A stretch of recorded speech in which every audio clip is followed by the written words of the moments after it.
Welcome to Keith Knight, Don't Tread on Anyone. This is a message to the LGBT community.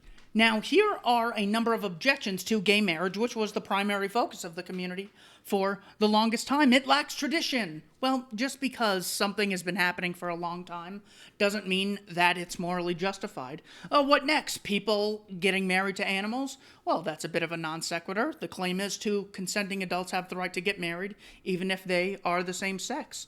No need to involve animals. But children might be negatively affected.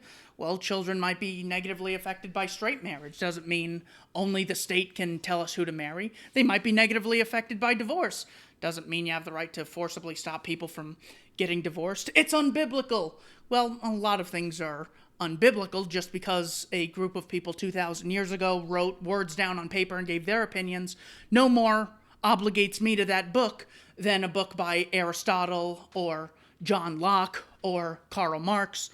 The majority oppose it, according to Study X. Well, just because the majority are against something doesn't mean it's true or it's immoral. Morality is not determined by popularity.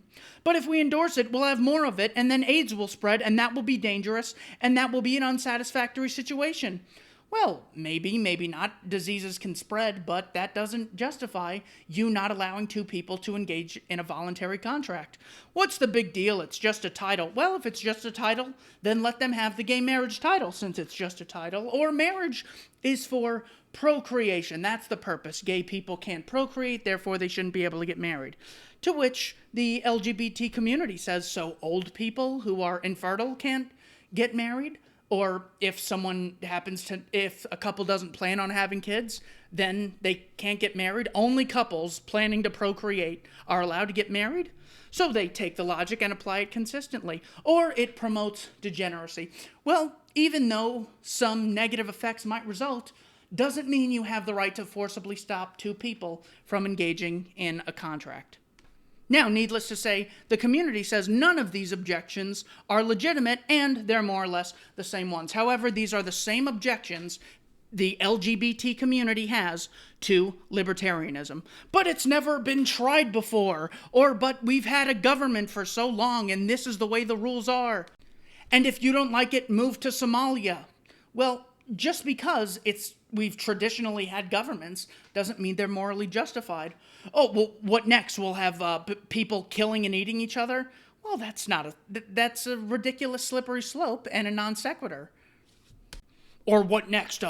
No police, no security, no standards? Well, no, just because you don't have a ruling class doesn't mean only terrible things will happen and there's this slippery slope. None of that stuff is avoided by the existence of a state. But children might be negatively affected if we don't have gun laws and if we don't have regulations and we don't have government schools. Don't you care about the children? Well, children might be negatively affected, but children are negatively affected by government.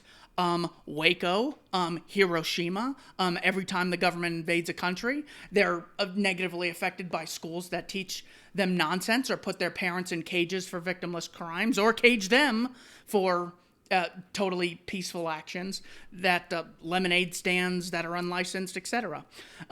It's unbiblical. Well, this much matches the traditional argument. The majority are against libertarianism when they say that, well, like 1% of you guys are in existence, or 70% support, quote, Medicare for all, or 90% support background checks. Just because the majority endorse something doesn't make it true or moral, just in the case for gay marriage. But if we have unregulated businesses, there's going to be a ton of businesses and bad things might happen. That is the exact same logic as, well, people can't start businesses because bad things might result. It's literally the same logic as saying gay people can't get married because they're going to spread AIDS. It's the same exact foundational thesis. You have no rights except those which we grant to you, because in the absence of said grant, you might engage in activities that are unsatisfactory or yield negative consequences. Hey man, I got the right to engage in freedom. So yeah, that's another one that's ridiculous. But the community supports these same objections they find ridiculous to gay marriage when it comes to government. Or They'll say, what's the big deal? You just pay some taxes. You libertarians are obsessed with it. Well, in that case, then let's just embrace the non-aggression principle, since it's not really a big deal. Or they'll say, well, government right now is kind of corrupt, but the purpose of government is to keep us safe and promote the general welfare. To which you could just take the standard and apply it consistently, just like in the marriage procreation response. So if government doesn't keep us safe, then government's illegitimate. So if we find examples of governments granting the Federal Reserve a monopoly on money, creating business cycles, then is government illegitimate? Or it promotes degeneracy, but bad things might happen in the absence of a state. Well, bad things happen because there is a state. So none of these objections are justifiable. The message to the LGBT community is to embrace libertarianism, the exact foundation they use to justify gay marriage, the most important thing they'd been talking about for decades, because libertarians make no exception to the golden rule and provide no moral loophole, just like the gay community, when they're saying there shouldn't be a double standard for gays and straights. So long as they're consenting adults, that's what matters. Libertarians take this a step further and apply morality to the state. No double standard for government. The libertarian creed rests upon one central axiom, that no man or group of men may aggress against the person or property of anyone else. See, no one's, granted, people are affected by gay marriage if they see it, if it's in the society, if it's talked about more. Of course, you're affected, but your rights are not violated. Therefore, others have the right to engage in the activity. But the statist LGBT community doesn't apply that same principle if you're a businessman or someone who just doesn't want to chip in for welfare schemes or for wars or for caging people for victimless crimes.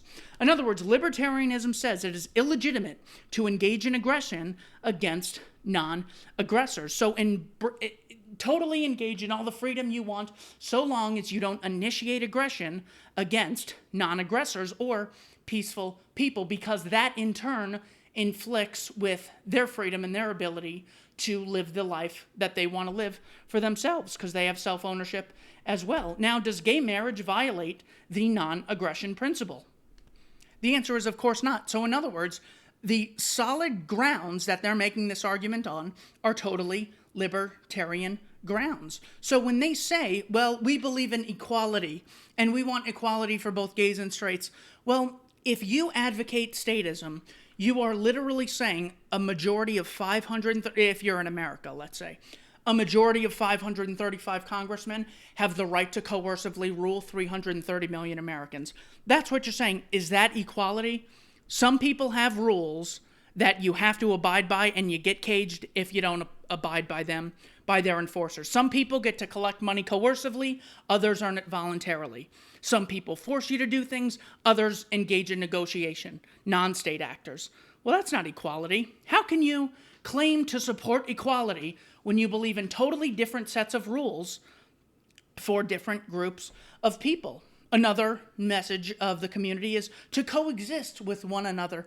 Well, if you have voters, and the voters are constantly trying to grab hold of the government to enforce their edicts on the rest of the populace, oh, if we get our guy in there, then people will be forced to fund a health care initiative, or they'll be forced to fund a climate change strategy, or they'll be forced to pay workers X amount of money for X amount of minutes on the job, or they'll have to get this license. Is that coexisting?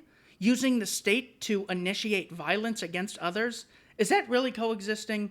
So the reason this is important is because a majority of LGBT voters support big government Clinton or big government Trump. They're both evil, but so few have embraced the principle of libertarianism. So what happened when they were extended the gay marriage right? When they finally got what they wanted with regard to that area, well, basically, they took advantage of it and said, well, we should be able to force other people to do things against their will. Well, what happened to live and let live? What happened to coexisting? What happened to peace and equality? One person gets to force you Forced labor. That's what forcing someone to bake a cake is. And you believe in coexisting and peace and equality and tolerance. Of course not. So they don't even embrace the arguments that they've been giving us for decades. The libertarian says, well, what matters is consent. So long as you don't violate the consent of other people, your actions are justified. Now, what makes taxation not theft? That is also consent. That's why gay marriage is justified, because so long as it's consenting adults. That's the criteria for a legitimate marriage. Consenting adults in their right state of mind. It applies to work. It applies to business. It also applies to what you want to chip into. It's holding the principle consistently. Just as they wanted it consistently applied from straights to gays, the libertarian says apply government to the same standards we apply everyone else to. The LGBT community says taxation is the price we pay for a civilized society, turning a total blind eye to the atrocities of government. Thinking that not letting gay people get married is the atrocity when this is what they support. I mean, just imagine they say, well, if you don't support gay marriage, you're a bigot. Bigotry has led to bad things historically. So therefore, you're really sort of giving a wink to Nazism and the Confederacy and slavery and oppression. Well, if you support government, then you must support food shortages in Auschwitz and national debts and the Cambodian killing fields in Hiroshima and forced segregation in Tiananmen Square, because you're promoting this thing that has led to bad results in the past. So in other words, if you really embraced the equality principle, you would recognize war is code for mass murder. Conscription, or the draft, is forced labor and is slavery. And forcing people to chip in for things via taxation is robbery. It's nothing more. YouTubers, because they create educational content that educate the populace and the populace benefit from it, therefore any YouTuber can force people to chip in to their PayPal. That's equally as ridiculous as, well, people benefit from the schools, so they have to fund them via property tax. It's absolutely ridiculous. So there's basically two possibilities that we're faced when looking at the LGBT community. Number one, the LGBT community pretended to care about freedom, justice, and consent, and morality to perpetuate cultural Marxism. In other words, the old economic Marxism of there's a struggle between the proletariat and the bourgeoisie. It's so bad, only a big government, a dictatorship of the proletariat can solve this big problem. Now they're just taking it to the culture. There's such racism and such xenophobia and such bigotry. We need AOC's trillions of dollars in climate change and all these programs in order to really make things equal again. So maybe it's a Trojan horse promoted by the Frankfurt School, or the LGBT community is well-intended and has yet to hear their foundational principles applied consistently, which is why they have yet to embrace them. That is also a possibility. I really hope it's the second one, but it might be the first. There is an old saying that when without power, advocate freedom, advocate free speech and all this justifiable stuff. But when you have power, force them to bake the cake. Force your kids to dance naked in the gay pride parades and all this inappropriate behavior going on. So really, the choice is up to you. If you are part of the LGBT community, are you going to embrace libertarianism, the non-aggression principle, freedom, consent, and justice, or are you going to advocate initiating violence against peaceful people and thus slavery? To initiate violence against someone is to claim ownership over them and their property. I have a better claim than you do to your stuff. Give it to me, or my friends with badges are going to put you in a cage and shoot you if you resist. The choice is yours. Thank you for watching Keith Knight. Don't tread on anyone.